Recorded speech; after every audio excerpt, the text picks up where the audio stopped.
Well, we're here in New South Wales at the Tathra Beach Eco Camp, and I'm here with the one and only Frankie J Holden. Now, I say the one and only, mate, but there was a lot of FJ Holdens made in the day, weren't there? Yeah, but there's only one like me. Only one like you? That's right. Only one living and breathing.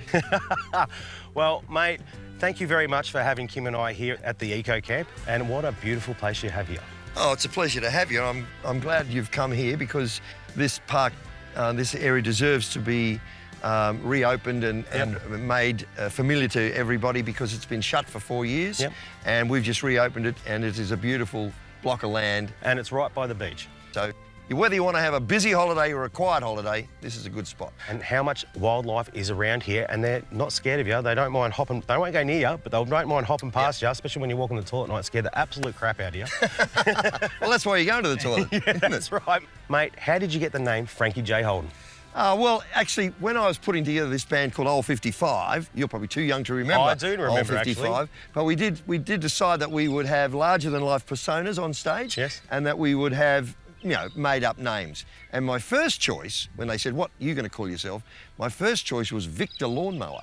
And I'm sort of glad I didn't go with that, you know, because it's just Frankie J Holden, FJ Holden, sort of cool. Victor Lawnmower, yeah, not so cool. Well, I heard a little story a while ago that someone stole your logo, mate. Was that Macca? Yeah, Mecca. Hey, did he steal your logo and run off with it or what? He did. And I don't want to tell you where he put it. I'll tell you where it ended up once I caught him. That's what I'll do.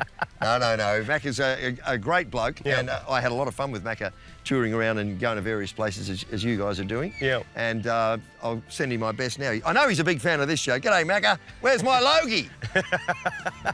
Well, mate, let's go for a wander around the park. Yeah, absolutely. Pleasure. So, Frankie, mate, how long have you been involved with the Eco Camp and how long's it been running for?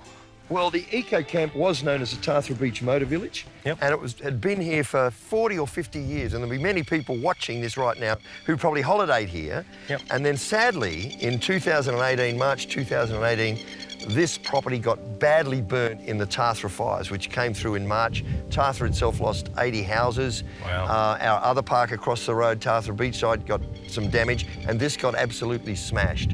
And it was virtually a scorched earth here. And it was very sad, and in particular sad because the park did not reopen. And so it lay dormant for 4 years. And then we managed to reopen it on the 1st of December last year. Yep.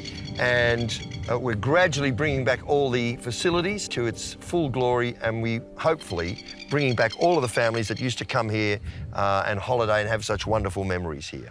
Well, mate, looking at the place now, you wouldn't know fires have been through and devastated the area, would you? No, it's amazing. Well, the bush just comes back. Yeah. It's just amazing how the Australian bush comes back because, as I say, you know, 4 years ago, this was just black. Yep. And very, very distressing to see. But the trees and the bush have come back, and we've got this beautiful escarpment here and right across the road from the beach. So it's like you're camping in a national park. Yes. But you're only 500 metres from a latte and a croissant, or, you know, a kilometre from the Tathra pub.